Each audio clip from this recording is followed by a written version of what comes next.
Hello students, welcome to Schoolopedia. So this is your video. ये कुछ नई video है आप लोगों के लिए, तो मैंने ये स्पेशली वीडियोस आप लोगों के लिए बनाई है। इस वीडियो में हम देखेंगे कि आप लोग कैसे अपना जो क्वेश्चन पेपर है कंप्यूटर साइंसेस का, वैसे कंप्यूटर साइंस नहीं, आपको बाकी सब्जेक्ट्स के लिए भी हेल्प हो सकती है कि आप अपना क्वेश्चन पेपर अटेम्प्ट कैसे करते हो। आप उसमें जो आंसर्स हैं आपको कैसे लिखने चाहिए, कैसे नहीं लिखने चाहिए, क्या चीज़ें आपको उसमें करनी चाहिए, क्या नहीं। ठीक है, तो वो हम इसमें आज देखेंगे। सो बिल्कुल ध्यान से स्टार्टिंग से लास्ट तक इस वीडियो को देखना, बहुत हेल्पफुल रहेगी आपके लिए ये वीडियो एग्जाम से पहले। So let's start. सबसे पहले ये आपका क्वेश्चन पेपर होता है, ठीक है, आप सभी को पता है। आंसर शीट जो आपकी होती है ये वर्टिकली होती है, ठीक है। ठीक है, इस तरह से ये लॉन्ग में होती है, ठीक है, वर्टिकली ये आपकी शीट होती है। तो एक बच्चे का मैंने आपको फॉर एग्जाम्पल, मतलब एक एग्जाम्पल की तरह मैंने आपको बताया कि आप अटेम्प्टेशन कैसे करोगे। तो आप यहाँ पे देखो, ये क्वेश्चन पेपर आपका कंप्यूटर साइंसेस का ही है, ठीक है, कंप्यूटर साइंस का ही आंसर शीट है। ये एक बच्चे ने अटेम्प्टेशन करी है, मेरा ही स्टूडेंट है वो। तो 63.5 मार्क्स आए हैं इसके आउट ऑफ 70 से, ठीक है। तो अब इतने मार्क्स लेने हैं। अब इसके मार्क्स कम क्यों आए हैं, फुल भी आ सकते थे बट फुल नहीं आए हैं, कम क्यों आए हैं वो मैं आपको बताऊंगी। वीडियो के लास्ट तक आप अगर देखोगे ध्यान से तो आपको पता चलेगा कि क्या चीजें इसने मिस करी हैं, और कई बार आप भी कर जाते हो बट आपको पता नहीं होता है, ठीक है। तो सबसे पहले सेक्शन ए से स्टार्ट करा है इसने, ठीक है। सबसे पहले जब आपने एमसीक्यूज करने हैं बच्चे, एक लाइन का एमसीक्यूज होता है, ठीक है, उसमें कुछ भी टाइम नहीं लगता आपको लिखने में। तो पहले तो आपने पूरा एमसीक्यू उतारा, देन उसके बाद अगर आपका ट्रू है तो ट्रू, देन ट्रू लिखना है, अगर फॉल्स है तो फॉल्स लिखना है, ठीक है। और हमेशा जो आपका आंसर है उसको आपने हाईलाइट करना है, ठीक है। जैसे फॉर एग्जाम्पल ये आपका फिलअप था, तो इसने यहाँ पर इसको क्या किया है, अंडरलाइन किया, हाईलाइट किया, ठीक है। पता चल जाएगा एग्जामिनर को कि ये आपका आंसर है, ठीक है। उसको क्वेश्चन पेपर नहीं देखना पड़ेगा कि हाँ इसका क्या आंसर है या इसका क्या है। अगर आप यहाँ पर सिर्फ आंसर लिखते हैं तो उसको देखना पड़ता क्वेश्चन पेपर में कि यहाँ पर क्या क्वेश्चन दिया था और बच्चे ने क्या आंसर लिखा है। सीधे आपने पूरा एमसीक्यू दिया, वो यहाँ से पढ़ेगा, उसको लगेगा कि आंसर सही है तो वो आपको मार्क्स दे देगा, उसको लगेगा कि आंसर गलत है तो वो गलत करेगा, ठीक है। तो इस तरह से आपने अपने एमसीक्यूज में ध्यान रखना है, ठीक है। और सबसे पहले अगर आपको किसी एमसीक्यू में डाउट है तो आप पेपर के लास्ट में उसको अटेम्प्ट करो।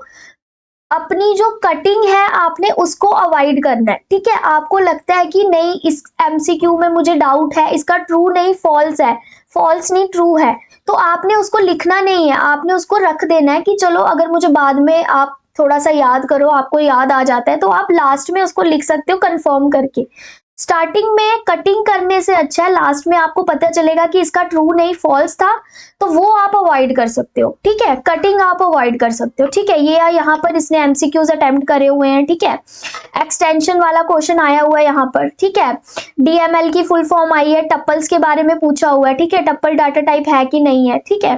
देन उसके बाद अब यहाँ पर एक एमसीक्यू इसने गलत करा है। अब ये क्या था कि एसक्यूएल में, ठीक है, एसक्यूएल में आप जो आपका डेट का फॉर्मेट है वो कैसा होता है, ठीक है। इसने यहाँ पर ये एमसीक्यू गलत किया है।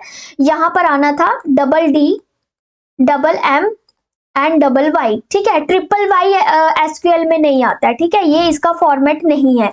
सही फॉर्मेट ये वाला है, ठीक है। यहाँ से इसका 1 मार्क्स कटा है, ठीक है। देन उसके बाद 10 वाला एमसीक्यूज इसने अटेम्प्ट ही नहीं किया है, ठीक है, 1 नंबर वहां से गया, 7 मार्क्स आए इसके। सेक्शन बी यहां से स्टार्ट हो जाती है, ठीक है। सबसे पहले आपको ट्रूथ टेबल आया है, ठीक है। ट्रूथ टेबल आपका आया, यहाँ पे इसने क्या करा, डेफिनेशन यहाँ पर लिख दी, और यहाँ पर इसने एक गलती करी, यहाँ पे इसने एक ट्रूथ टेबल बनाकर नहीं बताया, ठीक है, एग्जाम्पल नहीं दी। अगर यहाँ पे एग्जाम्पल दे देते थोड़ा क्वेश्चन अच्छा हो जाता, ठीक। ये क्वेश्चन पेपर आपका जो आपका कंप्यूटर साइंस का पेपर होता है वो टेक्निकल होता है, ठीक है। इसमें आपको टू द पॉइंट आंसर लिखना होता है, ठीक है। टू द पॉइंट आंसर लिखोगे आपको मार्क्स मिल जाते हैं। यहाँ पे आपने थ्योरी पे ध्यान नहीं देना होता है। अगर आप लोग सिंटेक्स लिख रहे हो तो भी आपको फुल मार्क्स मिलेंगे, आप अगर डेफिनेशन लिख रहे हो, पॉइंट्स लिख रहे हो तो भी आपको फुल मार्क्स मिलेंगे। बट होना ये चाहिए कि आपका पूरा अटेम्प्टेशन अच्छे से होनी चाहिए। ठीक है। नाउ यहाँ पर मैंने आपको बता दिया कि चलो डेफिनेशन आई है, यहाँ पर टेबल भी बन जाता तो ज्यादा अच्छा लगता। देन उसके बाद आ गया आपका नैंड गेट। अब नैंड गेट में क्या है, यहाँ पर आपने डेफिनेशन दे दी, ठीक है। डेफिनेशन देने के बाद आपने यहाँ पे नैंड गेट बनाया, ठीक है। यहाँ पे नैंड गेट बनाया, इसका सिंबल दे दिया। यहाँ पे लिखना भी चाहिए कि क्या लिख रहे हो आप, डायग्राम किसकी बनाई है, सिंबल बनाया आपने नैंड गेट का, ठीक है। एंड गेट बनाया, देन यहाँ पे इसका नैंड गेट बना दिया, यहाँ पे एंड नॉट लगाकर यहाँ पे एंड गेट बन गया। देन उसके बाद आपने यहाँ पे ट्रुथ टेबल बनाया, ठीक है। एक और पॉइंट मैं आपको बताऊंगी कि मैक्सिमम टाइम क्या होता है, आपका आधा क्वेश्चन यहाँ पे रह जाता है, बट दूसरा क्वेश्चन बच्चे क्या करते हैं, जैसे इसने भी किया है, शीट पे चले जाते हैं। बट आपने कोशिश करना है कि हमेशा इस शीट पे आप क्वेश्चन को एंड कर दो, ठीक है।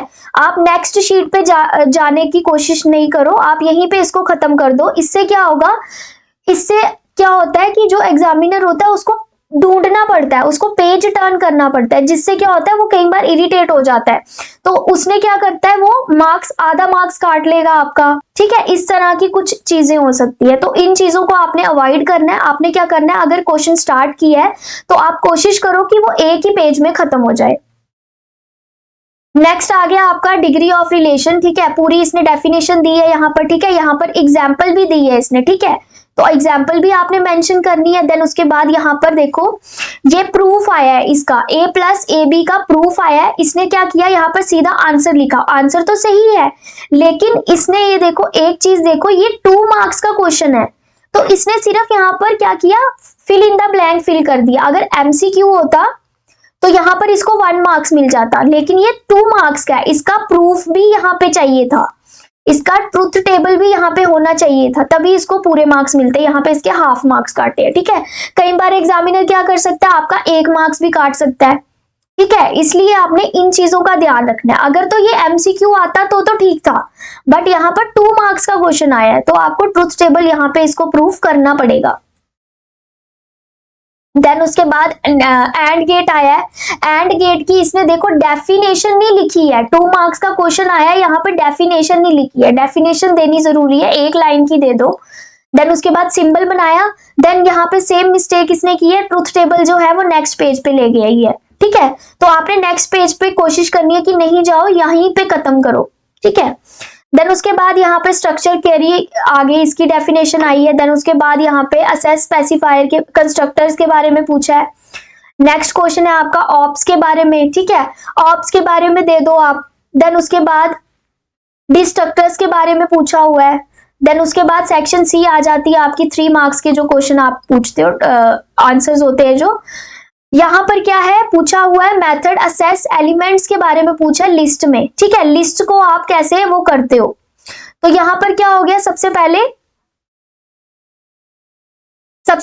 इसने क्या करना चाहिए था, यहाँ पे लिस्ट के बारे में थोड़ा सा बताना चाहिए था, क्योंकि लिस्ट आया ना, तो लिस्ट के बारे में थोड़ा सा 1 लाइन में डिफाइन कर दो।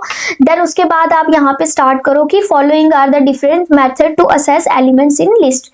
देन उसके बाद यहाँ पर इसने यहाँ पर ये 3 पॉइंट्स दे दिए। अब 3 पॉइंट्स दिए हैं, बट इसने आप एक चीज देखो, यहाँ पे इसने कोई भी फ्लो चार्ट नहीं बनाया है। अब बच्चे आपका टेक्निकल पेपर है, जब तक आप कोई फ्लो चार्ट नहीं बनाओगे तब तक कैसे आपकी प्रेजेंटेशन दिखेगी, ठीक है। इसलिए आपको प्रेजेंटेशन दिखाने के लिए अपना उसको ध्यान में रखना पड़ता है, और अपने जो फ्लो चार्ट्स हैं वो भी बनाना पड़ता है। लिखा तो आपने सही है, लेकिन उसको दिखाओ भी तो सही ना।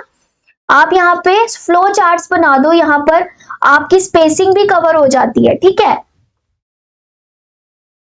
ऐसे करके आप फ्लो चार्ट्स बना सकते हो, ठीक है। हर जो भी आपने पॉइंट्स दिए हैं उसमें आप फ्लो चार्ट्स बना सकते हो, ठीक है। नाउ नेक्स्ट क्वेश्चन आ गया आपका टप्पल्स। अब देखो यहाँ पर इसने टप्पल्स दिया है, बट देखो एक सिंगल लाइन इसने इस पेज पे दी है, नेक्स्ट पेज से इसने अपना क्वेश्चन स्टार्ट किया, बट ये बिल्कुल रॉन्ग मेथड है, बिल्कुल ऐसे बिल्कुल भी नहीं करना है आपने। 1 लाइन यहाँ पर लिखी है, बाकी सारा क्वेश्चन नेक्स्ट पेज से स्टार्ट किया, यहाँ पर ही क्वेश्चन स्टार्ट करना चाहिए था, इसको छोड़ देना चाहिए था, ठीक है। अब यहाँ पर देखो इसने पॉइंट्स लिखे हैं दोबारा से, इसका भी आपका फ्लो चार्ट बन सकता था, ठीक है। यहाँ पे भी फ्लो चार्ट बन सकता था, इतनी स्पेस आपकी कवर हो जाती फ्लो चार्ट में, ठीक है। और प्रेजेंटेशन भी आपकी अच्छी लगती। और फ्लो चार्ट आपने याद रखना है बच्चे, फ्लो चार्ट पेन से नहीं बनाओगे आप, कोई भी डायग्राम है, कोई भी सिंबल है, उसमें पेन यूज नहीं करोगे, ठीक है। आपका टेक्निकल पेपर है, आपको अपना स्टेशनरी लेकर जानी पड़ेगी पेपर में। बच्चे अगर आपको फुल मार्क्स लेने हैं, आपको अपने अपने आंसर शीट को प्रेजेंट भी उसी तरह से करना पड़ेगा। आप बोलोगे कि मैम हम पूरी थ्योरी लिख कर आए थे बट हमें मार्क्स नहीं मिले। बच्चे मार्क्स कैसे मिलेंगे? जब आप अपने पेपर को प्रेजेंट ही नहीं अच्छे तरीके से करोगे, जब एग्जामिनर आपसे इंप्रेस ही नहीं होगा कि बच्चे ने अच्छे से अटेम्प्ट करा है, तो फुल मार्क्स आपको नहीं मिलेंगे, ठीक है। अब यहाँ पे पॉइंट्स दे दिए, ठीक है। अब अगर फ्लो चार्ट बनाते तो वो ज्यादा अच्छे से लगता। नाउ देन उसके बाद यहाँ पे नैंड गेट आ गया। अब नैंड गेट का यहाँ पर दोबारा से टेबल बनाया, बट यहाँ पे इसकी डेफिनेशन नहीं दी है। डेफिनेशन होती तो थोड़ा सा लेंथ बढ़ जाती इसकी, ठीक है। नैंड गेट और गेट के बारे में पूछा है, और गेट का सिंबल भी बना सकते हो आप, ठीक है। देन उसके बाद अब डाटाबेस के बारे में पूछा है, डाटाबेस की डेफिनेशन दे दी, ठीक है। अब इसकी एडवांटेजेस दे दी, एडवांटेजेस का भी आपका फ्लो चार्ट बन सकता था इस तरह से, ठीक है। यहाँ पे आप यहाँ पर अपने एडवांटेजेस लिख सकते थे। देन उसके बाद यहाँ पर यूजेस ऑफ एसक्यूएल, ठीक है, एसक्यूएल की यूजेस देनी है आपने। उससे पहले आप एसक्यूएल की डेफिनेशन भी दे सकते हो, ठीक है। एसक्यूएल की डेफिनेशन भी दे सकते हो 2 लाइंस में। देन उसके बाद दोबारा से यहाँ पे अपना क्वेश्चन स्टार्ट कर सकते हो। देन यहाँ पे आप फ्लो चार्ट बना सकते हो कि हाँ जी यहाँ पर 3 पॉइंट्स हमने दिए हैं, हम इन 3 पॉइंट्स को हम यहाँ पर नीचे डिफाइन करेंगे अब, ठीक है। देन टपल्स एंड एट्रीब्यूट्स, ये क्वेश्चन ठीक है, ठीक है, इसकी अटेम्प्टेशन ठीक है। यहाँ पर डिफरेंस पूछा है तो हमें डिफरेंस में ही आंसर देना है। आपने इस चीज का भी ध्यान रखना है, क्वेश्चन जैसे पूछा है उसका आंसर भी आप वैसे ही दोगे, ठीक है। नाउ नेक्स्ट आ गया आपका लॉजिक गेट्स, ठीक है। लॉजिक गेट्स के बारे में यहाँ पर दिया है। देन उसके बाद सीधे इसने लॉजिक गेट्स क्या कर दिए, यहाँ पर एक्सप्लेन कर दिए हैं, जो कि गलत है, ठीक है। बट फुल मार्क्स तो इसको मिले हैं, लेकिन बोर्ड में आपको फुल मार्क्स मिलने के चांसेस कम है। अब अगर आपको गेट्स बोला है तो आपने प्रॉपर इसका फ्लो चार्ट बनाना है, प्रॉपर फ्लो चार्ट बनाकर आपने यहाँ पे इसके बारे में थोड़ा सा डिफाइन करना है, ठीक है। ये आपका एंड गेट है, एंड गेट में कौन से लॉजिक क्या लॉजिक लगता है इसमें सीरीज में काम होता है, आपने वो मेंशन करना है। इसको रिप्रेजेंट कैसे करते हैं, डॉट से रिप्रेजेंट करते हैं, और को यहां पर किससे रिप्रेजेंट करते हैं, पैरेलल में काम होता है इसमें, ठीक है। और यहाँ पे किससे करते हैं, प्लस से इसको रिप्रेजेंट करते हैं। इस तरह से पूरा टेबल बनाना था, फ्लो चार्ट बनाना था इसका, ठीक है। जो चीजें मैं आपको बता रही हूँ उन चीजों को ध्यान से अपने दिमाग में रखना और अपना आंसर शीट उसी तरह से अटेम्प्ट करना, ठीक है। नाउ नेक्स्ट है डोमेन के बारे में पूछा आपसे, ठीक है। देन उसके बाद और गेट के बारे में पूछा है, ट्रुथ टेबल बनाया, यहाँ पे उसका सिंबल भी बनाना चाहिए था, ठीक। देन उसके बाद यहाँ पर फिर से डिफरेंस आ गया क्लास का और ऑब्जेक्ट का, ठीक है। नाउ नेक्स्ट डाटाबेस के बारे में पूछा है, डाटाबेस के बारे में एग्जांपल दे दी है, ठीक है। देन उसके बाद टाइप्स पूछी है। अब टाइप्स का भी फ्लो चार्ट बन सकता था ना, टाइप्स का भी फ्लो चार्ट बन सकता था। यहाँ पर फ्लो चार्ट बनाओगे, ठीक है। डाटाबेस ऊपर आप जो भी आपका टॉपिक है, जो भी क्वेश्चन आया होगा वो आपने मेंशन करना है। देन नीचे आपने उसके टाइप्स मेंशन कर देने हैं फ्लो चार्ट के अंदर। देन नीचे उसके बाद फिर आप यहाँ पर अपना डिफरेंट टाइप्स शो करोगे, देन उनको डिफाइन कर दोगे, ठीक है। और ये क्वेश्चन आपका लॉन्ग में आया है, ठीक है। लॉन्ग में क्वेश्चन आया है तो आपको ऑब्वियस है यहाँ पर फ्लो चार्ट मस्ट होगा, बनाना पड़ेगा, ठीक है। तो आप यहाँ पर देखो इसने अटेम्प्टेशन करी है 2 पेजेस की, जो कि कम है, और इसको देखो यहाँ पर मार्क्स मिले हैं 4, ठीक है। 1 नंबर इसका कटा है। सबसे पहले कहाँ कटा है मैं वो बता देती हूँ। एक तो इसने लेंथ कम लिखी है, उसके बाद इसने क्या करा है, यहाँ पर जो एग्जाम्पल दी है टेबल की, जो टेबल फॉर्म करा है इसने कॉलम्स और रो करके, टपल्स और एट्रीब्यूट्स जो इसने बनाए थे उसमें इसका जो जब आप उस पे बनाते हो अपने कोड को रन करते हो तो वो टेबल की फॉर्म में बनता है। तो इसने टेबल नहीं बनाया था, एक आधा नंबर वहां से और आधा नंबर लेंथ से इसका कटा है, ठीक है। नाउ लास्ट क्वेश्चन है इसका ऑप्स का, ठीक है। सबसे पहले ऑप्स की फुल फॉर्म दी, इसकी डेफिनेशन दे दी, ठीक है। अब उसके बाद उसकी एडवांटेजेस पूछी हैं, तो एडवांटेजेस को भी आप फ्लो चार्ट में डिफाइन प्रेजेंट कर सकते हो, ठीक है। उसमें भी इसकी लेंथ कम है, इसीलिए इसका 1 नंबर यहां से भी कटा है, ठीक है। तो इस चीज का जो जो मैंने आपको पॉइंट्स बताए हैं, आपने उन पॉइंट्स को अपने माइंड में रखना है और उसी तरह से आपने अटेम्प्टेशन अपनी करनी है, ठीक है। तो आई होप कि आप सभी अपने एग्जाम में अच्छे से करो और आप लोग अच्छा स्कोर करो अपने कंप्यूटर साइंस के एग्जाम में। So all the best, all the very best to all of you, and thank you so much to support me. Thank you. See you in the next video.